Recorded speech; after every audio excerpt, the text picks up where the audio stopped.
I'm Paige, 34 years old, and 2 months ago, I woke up in a hospital bed to discover my newborn daughter was being cared for by a stranger, because my own mother chose a casino night over her grandchild. For 9 years, I secretly sent my parents $4,500 every month. That's nearly $500,000. Not once did anyone say thank you. Then came the night I lay in the emergency room with a punctured lung and 3 broken ribs. My baby girl was alone in the NICU, and my mother told my husband, "Paige always has these emergencies. Your sister never has these problems." 3 hours after I canceled every single transfer, my grandfather walked into my hospital room. He carried a thick folder. What he said next changed everything.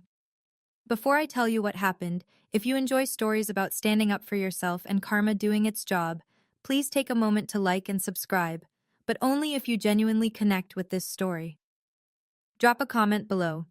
Where are you watching from, and what time is it there? Now, let me take you back 9 years ago, to the day I made the first transfer that started it all. I was 25, fresh out of college. My first real paycheck had just hit my account, and I remember staring at the number like it was a miracle. Then my phone rang. "Paige?" Mom's voice cracked. She was crying. "It's your father. He had a small stroke." My heart stopped. "What? Is he okay?" "He's stable, but honey, we don't have good insurance.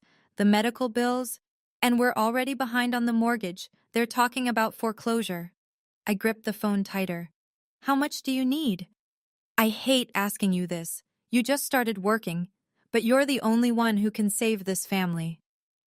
$2,000 a month. That's what we agreed on. I set up the automatic transfer that same night. "One more thing," Mom said before hanging up. "Don't tell your father. He'd be so ashamed. This stays between us." I agreed. Of course I agreed. What kind of daughter wouldn't help her family? She never said thank you. Not that first night. Not ever. Instead, she said, "This is what daughters do." 3 days later, I scrolled through Instagram. Megan had posted a new photo. She was holding up a Louis Vuitton bag, grinning at the camera. The caption read, "Best mom ever. She knew I needed some retail therapy after my breakup." I stared at that photo for a long time. I almost called Mom to ask about it. Almost. But then I told myself, maybe the bag was on sale. Maybe Megan really was hurting. Maybe I was being selfish for even questioning it. That was the first lie I told myself. It wouldn't be the last. Year 3. The amount climbed to $3,500. "Megan wants to take an online marketing course," Mom explained. "She's finally found her passion. She wants to be an influencer." Year 5, 4,500. "The house needs repairs. Your father's health isn't getting better. You know how expensive his medications are." I never questioned it. I just adjusted my budget, canceled my gym membership, stopped eating out, took on freelance consulting work on weekends just to make the numbers work. Daniel and I had been dating for 2 years by then. He noticed.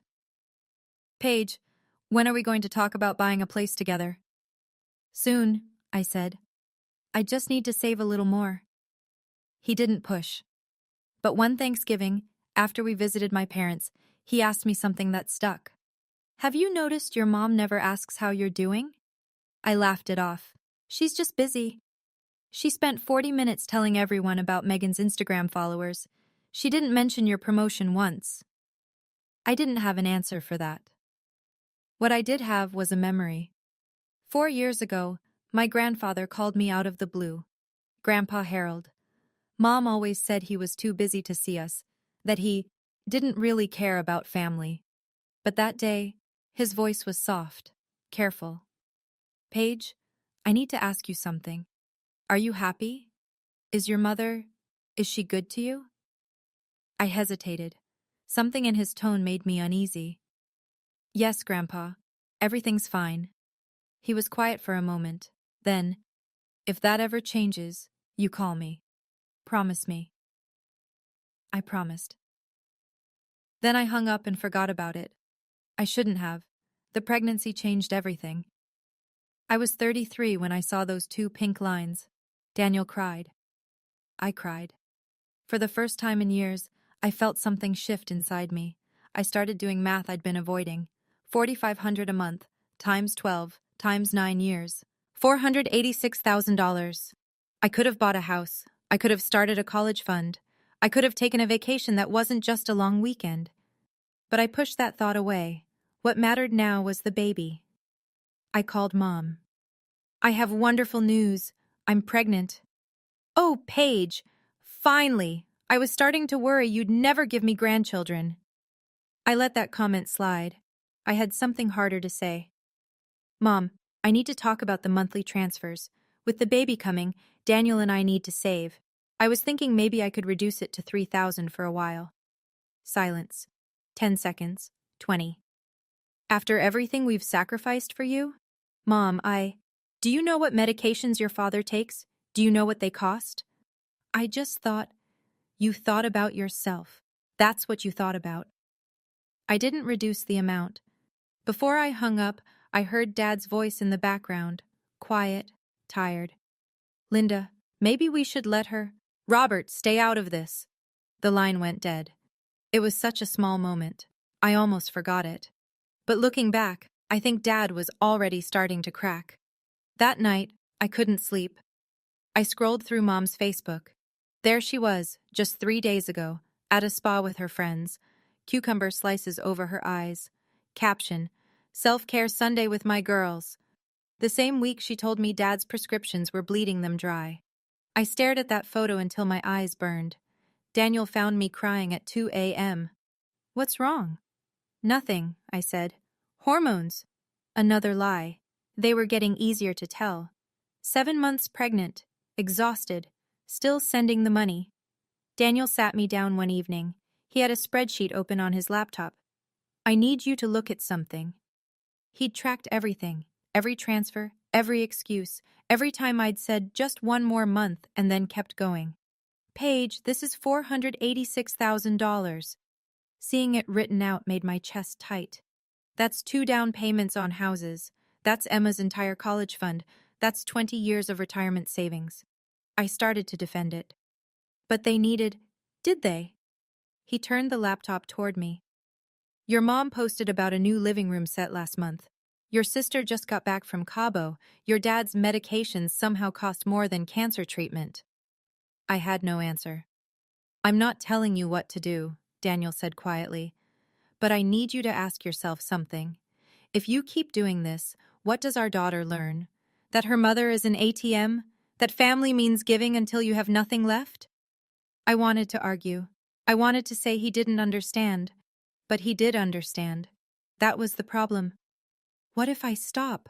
I whispered. What if they hate me? Daniel took my hand. Then you'll know. You'll finally know what you're worth to them. I wasn't ready to find out. Not yet. But the universe has a way of forcing your hand. 2 months later, I was lying in a hospital bed with a collapsed lung, my baby in the NICU, and my mother's voice echoing through my husband's phone. Paige always has these emergencies, some lessons you learn the hard way. October 17th, Thursday, 9:47 p.m. I remember the exact time because I'd just checked my phone. Daniel had texted, "Drive safe, love you." 36 weeks pregnant, bone-tired from a late meeting. The rain was coming down hard, the kind of downpour that turns headlights into blurs. I was 3 miles from home, the intersection at Maple and 5th. I had the green light. I remember that clearly. Green means go. Green means safe. The pickup truck ran the red. I didn't even see it coming. 1 second I was thinking about a warm bath and sleep. The next, metal screaming, glass exploding, the world spinning. I felt the impact in my bones, in my chest, in the place where my daughter was supposed to be safe. My airbag deployed. Something cracked. Multiple somethings. I couldn't breathe. Each inhale was fire. Through the shattered window I heard sirens.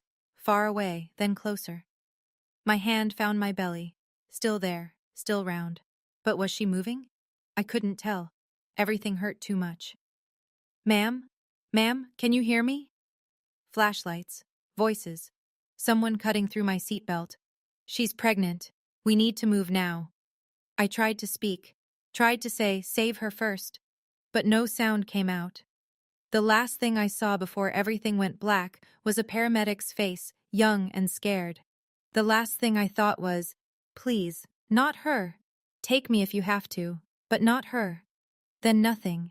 I wouldn't wake up for 14 hours. And when I did, I'd learn exactly what my family was made of. Daniel was in Seattle when his phone rang. He told me later how it happened. He was in his hotel room, reviewing code for a morning presentation. The caller ID said Denver General. Mr. Reynolds, this is Dr. Okonkwo. Your wife has been in a serious accident. He doesn't remember packing, doesn't remember calling the airline, just fragments. Running through the airport, begging for an earlier flight, being told the soonest departure was 6 hours away. Is she alive? He kept asking. Is the baby alive? Your wife is in surgery, emergency C-section. We had to deliver the baby early. She's in the NICU now. And Paige? Punctured lung, 3 broken ribs, internal bleeding. She's critical but stable. Daniel stood in the middle of SeaTac Airport and felt the ground disappear. 6 hours. He couldn't get there for 6 hours. His wife was unconscious in surgery.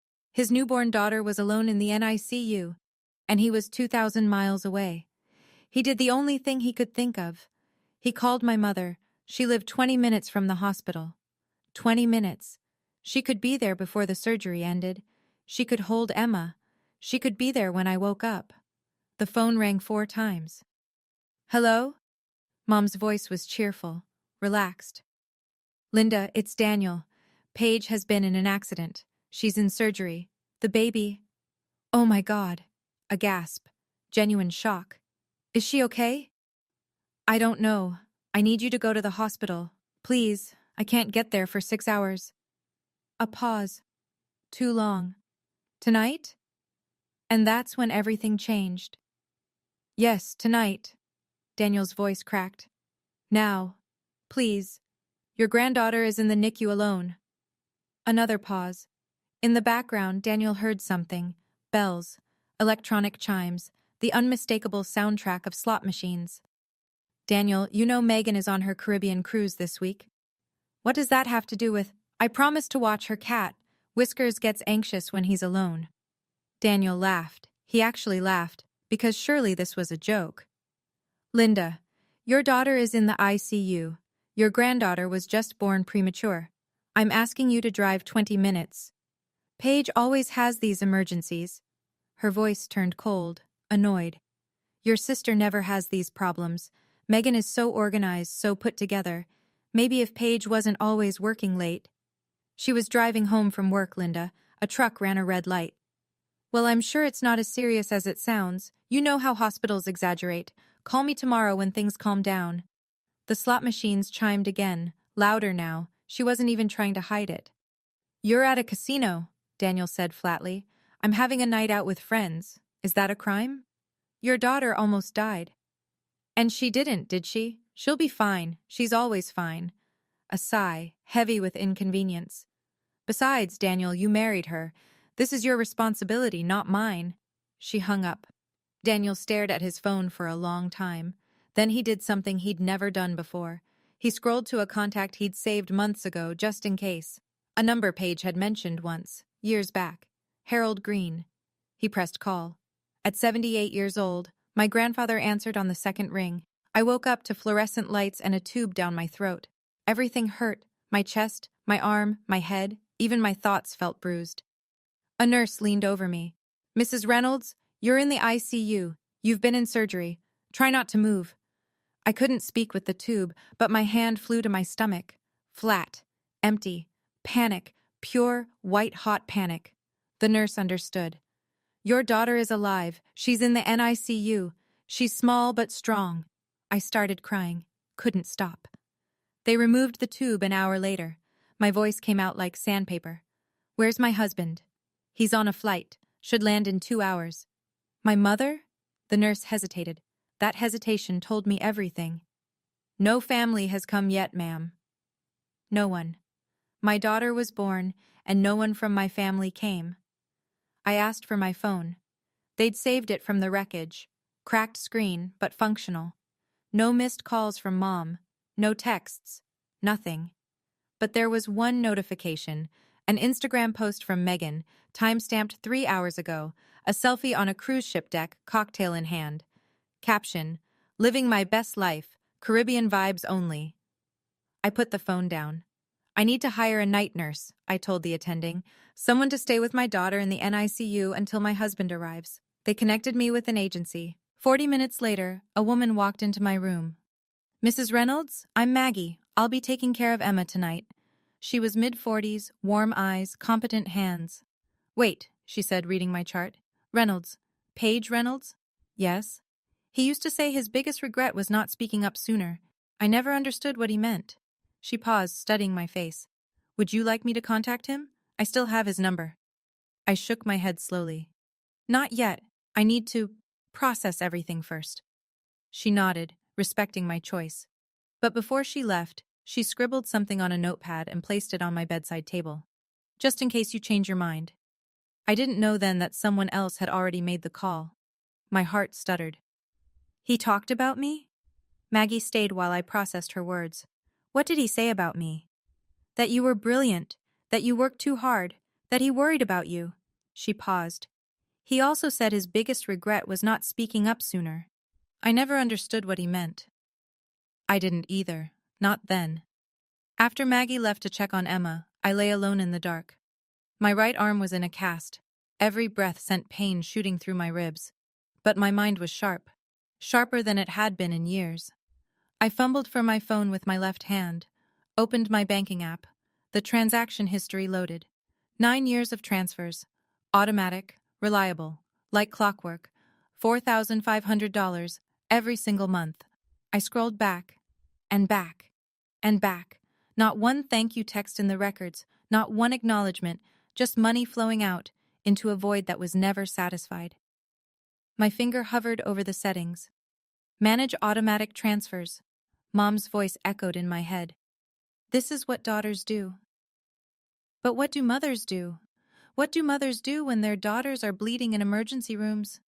They show up. That's what they do. Unless they don't. I tapped the screen. Cancel transfer. Are you sure? Yes. Another tap. Cancel transfer. Are you sure? Yes. 9 years. $486,000. 3 taps. That's all it took to end it. I put the phone down. For the first time in almost a decade, I felt something loosen in my chest. Something that had nothing to do with broken ribs. I should have done this years ago. 3 hours later, my hospital room door opened. And there stood my grandfather. He looked exactly as I remembered. Tall, even at 78. Silver hair cropped short. Eyes that missed nothing. The eyes of a man who'd spent 40 years reading people from a judge's bench. "Paige." His voice broke on my name. "My girl." I came as fast as I could.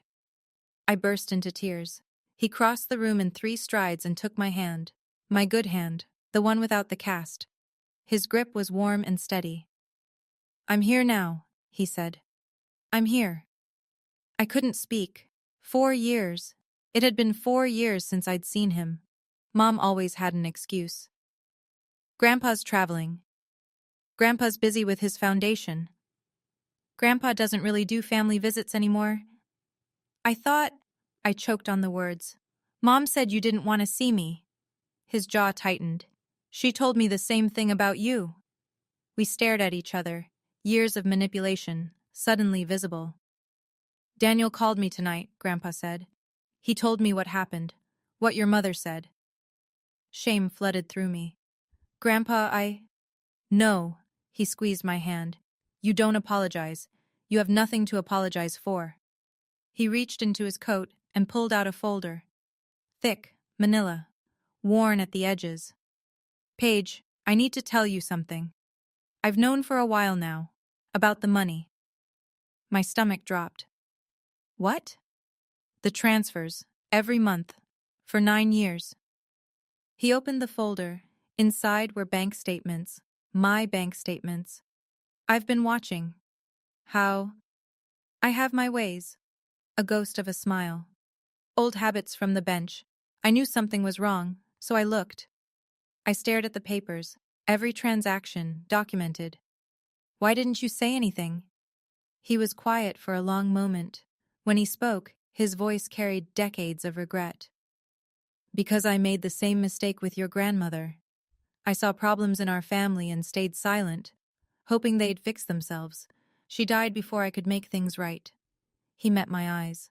I thought, foolishly, that if I gave Linda enough rope, she might choose to do better on her own, that a mother's love would eventually win out. His jaw tightened. Instead, she used that rope to tie you down for 9 years. She failed, and I won't make the same mistake twice. Grandpa pulled a chair close to my bed. The folder lay open between us like evidence in a courtroom. $486,000, he said quietly. That's what you've given them. I nodded. Speaking felt impossible. Do you know what your mother tells people at family gatherings? I shook my head. That you're too busy for family, that you're selfish, that you never help out. His voice hardened.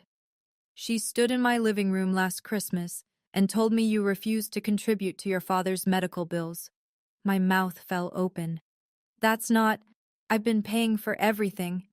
I know. He held up a hand. I know, Paige. That's why I started digging. He pulled out another sheet. An email chain printed. 3 years ago, your mother came to me. She wanted me to update my will, leave everything to Megan. What?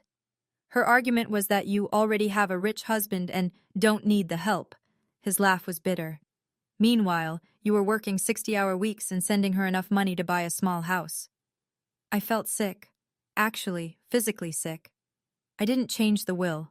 Not then. I wanted to see what she would do. He leaned forward. But tonight, Paige, tonight she showed me exactly who she is. Grandpa, I don't understand. How did you know about tonight so fast? He smiled. A real smile this time. Someone called me. Someone who's been watching too. The door opened. I turned, expecting a nurse. It was my father. Robert Martinez stood in the doorway, eyes red-rimmed, looking more broken than I'd ever seen him. I called him, Dad said. I couldn't stay silent anymore. Before I could respond to Dad, the door swung open again. Mom stood there in a silk blouse and full makeup. I could smell her perfume from across the room, the expensive one she saved for special occasions. I learned later what brought her here. Around 2 a.m., Grandpa had called her directly. His voice was ice. Your daughter almost died tonight. Your granddaughter is in the NICU, and I know exactly where you were, Linda. I know everything. That's when Mom realized this wasn't just about me anymore. This was about the inheritance. About Grandpa knowing the truth. About damage control. She hadn't come to see me. She'd come to manage the situation. She froze when she saw Grandpa already there. Dad, what are you doing here? Then she spotted my father. Her expression flickered. Confusion. Then something sharper. Calculation. She switched modes instantly. Her face crumpled into concern. She rushed to my bedside. Paige, my baby, I came as soon as I heard. I glanced at the clock. It was 3:47 a.m. The accident had happened at 9:47 p.m. 6 hours. Linda, Grandpa's voice cut through the performance. You came to the hospital at 4 in the morning. The accident happened 6 hours ago. Where were you? Mom's hand, reaching for mine, stopped midair. The traffic. I couldn't get away from... You were at the Desert Rose Casino, Dad said quietly. I tracked your phone. Mom's face went pale, then red. Then she smiled. That tight, dangerous smile I knew so well. Robert, how dare you? I was with friends. Am I not allowed to have friends? While your daughter was in surgery? Grandpa's words were ice. While your granddaughter was in the NICU? While your son-in-law begged you for help? Mom turned to me. Her eyes were pleading now. Paige, honey, you understand. I didn't know how serious it was. Daniel exaggerates. He always... Mom. My voice came out steadier than I expected. Stop. She blinked. I heard what you told Daniel. Paige always has these emergencies. This is your responsibility. I know exactly what you said. I looked at her. Really looked at her. Don't look at me for help, Mom. I can't save you this time. Okay, I need to pause here for a second. If you're watching this and you've ever had a family member who always had an excuse, who was never there when you needed them, but expected you to drop everything for them, I see you. I really do. Let me know in the comments. Have you ever had that moment where you finally stopped making excuses for someone you loved? And if you're new here and enjoying this story, hit that subscribe button. Now, back to that hospital room. The silence in that hospital room was suffocating. Mom stood frozen between me and Grandpa. Her eyes darted from face to face, searching for an ally. Finding none, Grandpa reached for the folder. "Linda, I want you to see something." He pulled out the stack of bank statements and held them up. "This is every transfer Paige has made to your account over the past 9 years. Every single one." Mom's face drained of color. $486,000. Grandpa's voice was steady. A judge delivering a verdict. "Your daughter sent you nearly $500,000. She delayed buying a house. She worked weekends until she was exhausted. She gave up her financial security for you." That's not," Mom stammered. "Don't!" Grandpa's voice sharpened. "Don't you dare lie to me." He pulled out another paper. "You told me Paige was selfish. You told me she never helped the family. You told the entire extended family that she was too busy for everyone." He set the paper down. "You lied. For years." Dad stood in the corner watching. He looked old, defeated. "And you, Robert." Grandpa turned to him. "You knew, didn't you?" Dad's voice was barely a whisper. "Yes. And you said nothing." I was afraid. Dad's eyes met mine. "I'm sorry, Paige. I was a coward." Mom found her voice. "This is ridiculous. That money was... She offered... We needed..." "You needed?" Grandpa stepped closer. "You needed a spa day? You needed casino nights? You needed to buy Megan a Louis Vuitton bag while your other daughter skipped meals to make rent?" Mom's mouth opened. Closed. Opened again. For the first time in my life, she had nothing to say. Mom's shock turned to fury. She spun toward Dad. "You!" She jabbed a finger at him. "You called him? You told him about the money?" Dad flinched but didn't back down. "Someone had to. How could you betray me like this, after everything I've done for this family?" "What have you done, Linda?" Dad's voice cracked. "What exactly have you done? I held us together. I managed everything. You managed to spend our daughter's money while telling everyone she was the selfish one." Dad's hands were shaking. I watched. I stayed quiet. I told myself it wasn't that bad. But tonight, he turned to me. His eyes were wet. Tonight, Linda was at the blackjack table when Daniel called. I heard everything. She laughed about it afterward. She said Paige will figure it out. She always does. The room tilted. Even knowing what I knew, hearing it spoken aloud was different. Heavier. I couldn't... Dad's voice broke. "I couldn't let it go anymore. So I called your grandfather. I told him everything." Mom stared at her husband like she'd never seen him before. "You're choosing her over me?" "I'm choosing what's right." Dad wiped his eyes. "For the first time in 30 years, I'm choosing what's right." Grandpa placed a hand on Dad's shoulder, a silent acknowledgement. Then he turned back to Mom. "Linda, I'm meeting with my attorney tomorrow. I'm changing my will." The color drained from Mom's face. "Dad, you can't... Megan needs..." "Megan is 29 years old and has never held a job. That's not Megan's fault. That's yours." "But..." "We're done here, Linda." Grandpa's voice was final. "We're done." Mom's composure shattered. "Dad, please, you don't understand. Paige doesn't need the money. She has Daniel. She has her career. Megan has nothing." "Megan has nothing because you never let her have anything," Grandpa said. "You gave her money instead of responsibility, comfort instead of character. That's not love, Linda. That's sabotage." Mom turned to me, desperate now. "Paige, talk to him. Tell him we can work this out. We're family." I looked at her, really looked. This was the woman who taught me to ride a bike, who braided my hair before school, who told me I could be anything I wanted. This was also the woman who spent 9 years taking my money and telling everyone I was selfish, who chose a casino over her dying daughter, who made me feel guilty for existing. Both things were true, and that was the hardest part. "Mom," My voice was calm. I was surprised by how calm. I can't help you this time. But I've helped you for 9 years. I'm done. She started crying. Real tears or performance tears. I couldn't tell anymore. Maybe there was no difference. Grandpa touched my hand. Paige, I don't know if you want anything from me. After all this time. After how I failed you by not speaking up sooner. His voice wavered. But I want you to know. I see you. I've always seen you. I squeezed his hand. I don't need money, Grandpa. I know. I just needed someone to show up. He smiled, the first real smile I'd seen from him in years. You'll have both.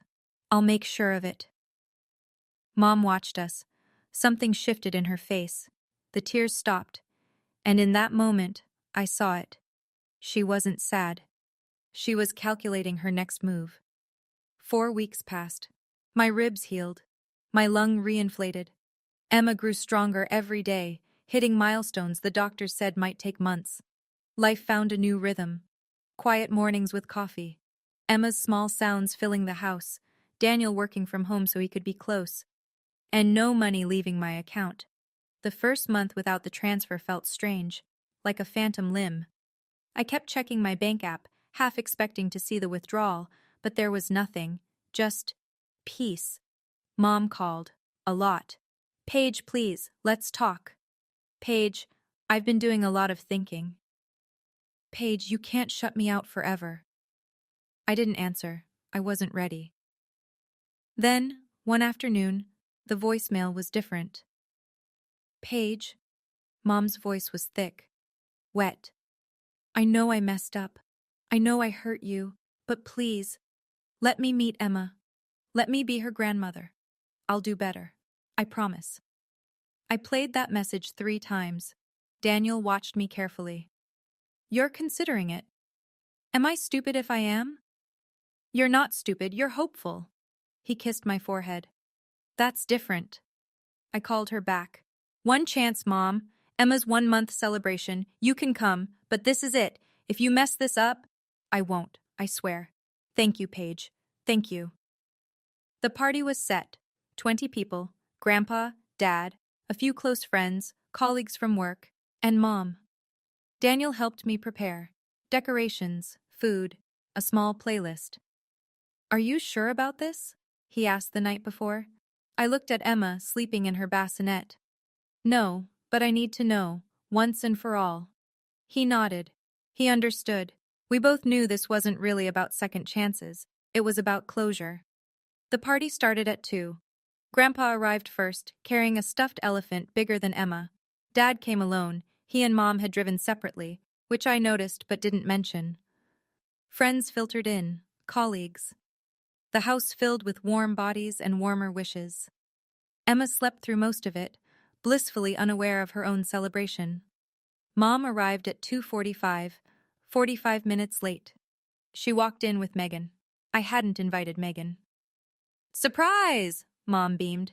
Megan flew back early from her trip to meet her niece. Megan smiled her Instagram smile. Hey sis, congrats on the baby. I forced a smile back. Thanks for coming. Daniel's hand found mine, a warning, a support. Mom made the rounds, hugging people, exclaiming over decorations, playing the doting grandmother. To anyone watching, she was perfect. But I watched her eyes. She kept glancing at Grandpa, every few minutes, checking his location, tracking his movements. I wasn't the only one who noticed. Your mother's up to something, Daniel murmured. I know. 30 minutes into the party, I slipped into the kitchen for more napkins. Megan was there, on her phone. She didn't see me. Mom, you need to talk to him soon. She was whispering, but the kitchen had good acoustics. I can't keep living like this. I need that money. I froze. I know, honey. Mom's voice came through the phone speaker. I'm working on it. Just give me an opening. You promised you'd handle it. And I will. Trust me. I stepped back, silent. So this was it. The second chance, the apology, the tears. All of it was a play.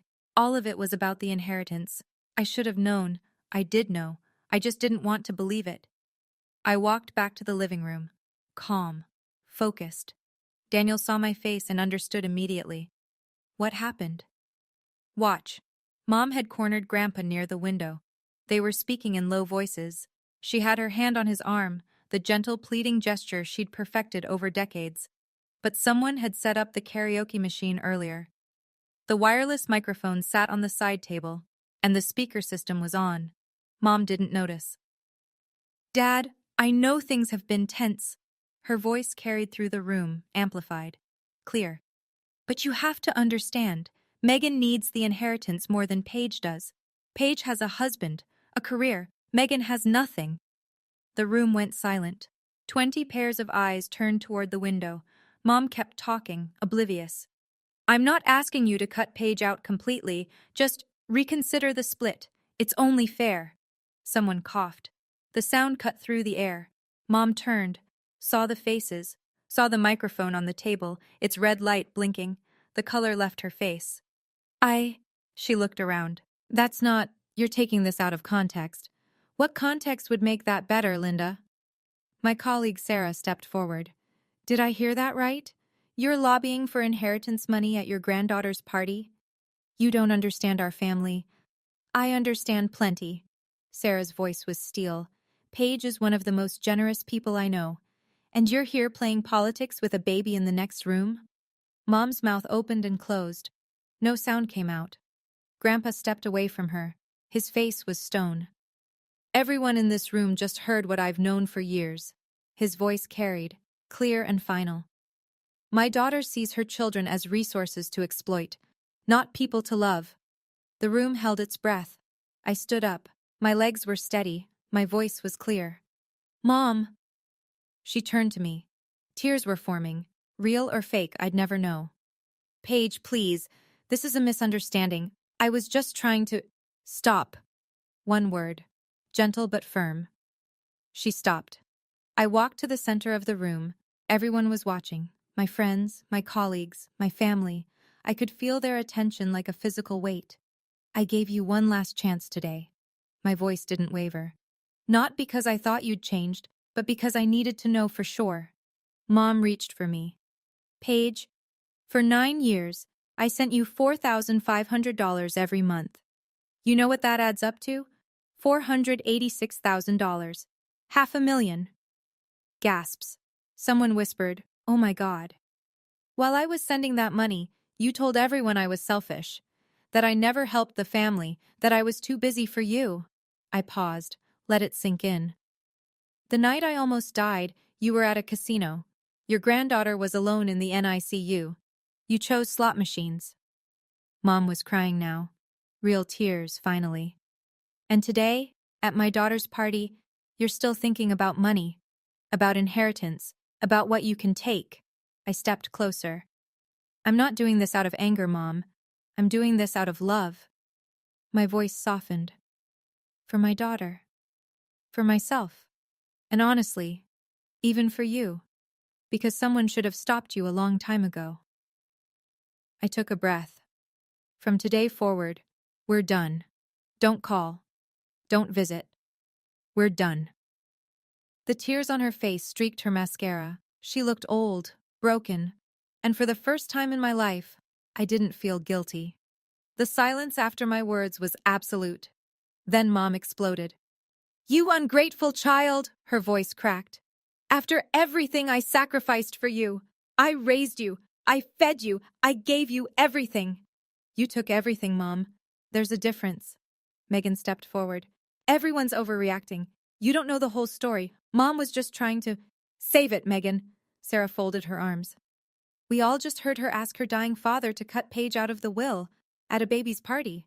What part of that story am I missing? Megan's mouth snapped shut. A man near the door, James, one of Daniel's colleagues, spoke up. Wait, so she sent them $500,000 and they called her selfish? Am I understanding this right? That's what I heard, someone else murmured. The whispers spread, people looking at Mom with new eyes, judgment settling over the room like a verdict. Dad stepped forward. His hands were shaking, but his voice was firm. Linda, we need to go. Robert, we can't just… Yes, we can. He put a hand on her arm. We've done enough damage here. For a moment I thought Mom would fight, scream, make a scene. Instead, something in her collapsed. The performance was over. No one was buying it anymore. She turned without another word and walked toward the door. Megan followed, shooting me a look of pure venom. Just before she left, Mom paused. "You'll regret this, Paige. Someday you'll need me." I met her eyes. "No, Mom. I spent 9 years thinking I needed you. Turns out I was wrong." The door closed behind them. The room exhaled, and I felt something I hadn't felt in years. Freedom. "Okay, I have to ask you something. If you were me, would you have given Mom that final chance? Or would you have cut ties right there in the hospital?" There's no right answer. I'm genuinely curious. Drop your thoughts in the comments. And if you haven't already, hit that like button. It really helps this story reach more people who need to hear it. Now, let me tell you what happened after they left. 2 weeks after the party, Grandpa called me. It's done. He'd met with his attorney. The new will was signed, witnessed, and filed. The breakdown was simple. 70% to me, held in trust for Emma. 20% to Dad, because he'd finally found his voice. 10% to Mom and Megan, with one condition.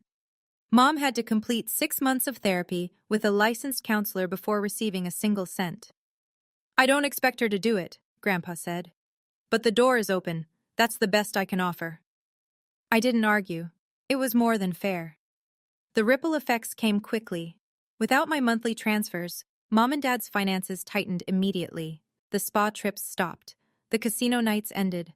Mom had to sell the new living room set she'd bragged about. Megan's influencer career collapsed without funding. She posted a tearful video about family betrayal that got exactly 47 views. A week later, she got a job at a department store. Her first real job at 29 years old. Dad called me once, alone. "I know I don't deserve forgiveness." "You're right. You don't." Silence. "But thank you," I continued, "for finally speaking up. It was too late. But it wasn't nothing." He cried. I let him. The extended family heard everything, of course. News like that travels fast. Aunts and uncles who'd believed Mom's stories for years reached out with apologies. Some I accepted, some I didn't. And my bank account? For the first time in nearly a decade, I watched it grow. $54,000 a year. Back in my pocket. Back where it belonged. Mom didn't lose her inheritance because of what I said. She lost it because of what she did. There's a difference. 3 months later. Emma is sleeping in her crib.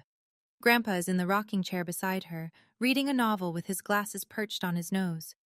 Daniel is in the kitchen making coffee. This is my life now. Grandpa comes over every Sunday. He's teaching Emma to recognize his voice, even though she's too young to understand. He sings her old folk songs from his childhood. He tells her stories about her great-grandmother, the woman who saw through Mom's manipulation 50 years ago. "She would have loved you," he tells Emma. "She would have spoiled you rotten." I watch them together and feel something heal. The money from the canceled transfers has already made a difference. We paid off the mortgage early, started a college fund for Emma. Took a vacation, our first real vacation in years, to a cabin in the mountains where the only sound was wind through pine trees. Dad calls sometimes. We talk, carefully. He's still with Mom, but something has shifted. He started setting boundaries, small ones, but real. "It's not much," he told me last week, "but it's a start. That's more than most people manage." He was quiet for a moment. Then, "I'm proud of you, Paige. I should have said it years ago, but I'm saying it now." I didn't know how much I needed to hear that until he said it. Healing isn't linear. Some days I reach for my phone to call Mom. Force of habit. 9 years of muscle memory. Then I remember. The mom I wanted to call never existed. The real one chose a casino over her dying daughter. The real one called me selfish while spending my money. That mom, I don't miss at all. 6 months after the party, my phone buzzed with an unknown number. I almost didn't answer, but something made me pick up. "Paige?" Megan's voice was small, nothing like her usual bravado. I said nothing, waited. "I know I don't deserve this call. I know you probably hate me, but I needed to say something." Still nothing from me. Let her work for it. "I got a job, a real one. I've been there for 3 months now. It's nothing fancy, just retail. But I show up. I do the work. She paused. And I started therapy. I wasn't expecting that. Dr. Winters, she's helping me see things about Mom, about me, about how I was raised to believe I was special and everyone owed me something. Her voice cracked. I'm not asking for money. I'm not asking for forgiveness. I just wanted you to know. I'm trying. For the first time in my life, I'm actually trying. Silence. Long seconds of it. Why now? I finally asked. Because Dr. Winters asked me a question I couldn't answer. She asked me, when you're old and look back on your life, who do you want to be? And I didn't have an answer. Megan's breath hitched. I don't want to be Mom, Paige. I don't want to end up alone, wondering why no one loves me. I let her words sit. This could be manipulation, another play, another con. But something in her voice felt different. Broken in a way that can't be faked. I'm not ready to let you back in, I said finally. I know. But I heard you, and I appreciate you saying it. A week later, I sent her a text. 2 words. Good luck. It wasn't forgiveness. But it wasn't a closed door either. 1 year later. Mom never called again. I heard through Dad that she's living with an old friend now. The house was sold. Turns out there were more debts than anyone knew. No more casino nights. No more spa days. No more elaborate performances of motherhood. I don't feel happy about it. But I don't feel sad either. I feel free. Megan and I aren't close. We may never be. But she's still in therapy. Still working. She sent Emma a birthday card. Handmade, not bought. A small thing, but a real one. Dad comes to dinner once a month. He and Daniel talk about football. He holds Emma with a tenderness I never saw when I was young. Maybe he's making up for lost time. Maybe he's just tired of being the man he was. Either way, I let him try. And Grandpa? Grandpa is here every Sunday. He's teaching Emma to play chess, even though she still tries to eat the pieces. He's writing a memoir about his years on the bench, and he asked me to help him edit it. You're the only one I trust with the truth, he said. I cried when he said that. The good kind of crying. Last week I was putting Emma to bed. She grabbed my finger with her tiny hand and looked at me with those big, trusting eyes, and I made her a promise. I will never make you feel like you have to earn my love. You are enough. You have always been enough. Family isn't blood.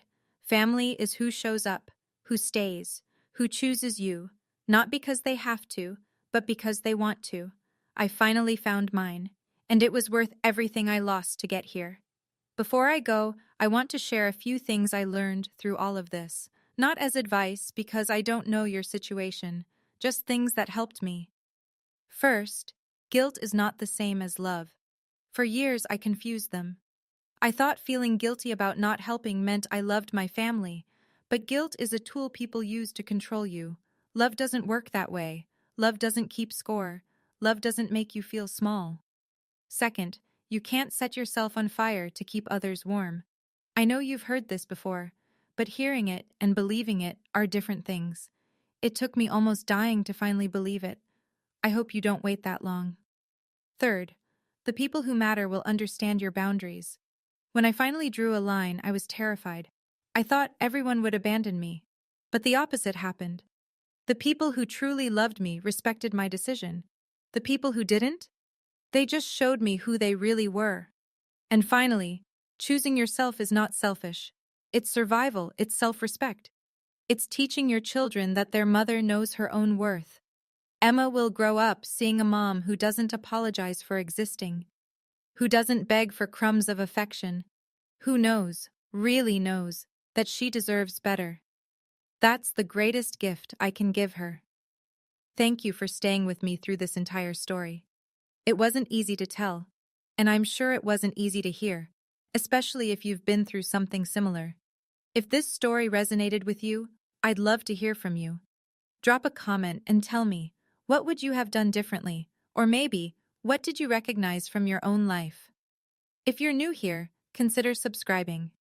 I share stories like this one, real stories about standing up for yourself, setting boundaries, and finding your people, There are more stories waiting for you in the description below, and remember, you deserve people who choose you back. Not because of what you can give them, not because of what they can take from you, just because of who you are. You're enough. You've always been enough. Thank you for watching. I'll see you in the next one.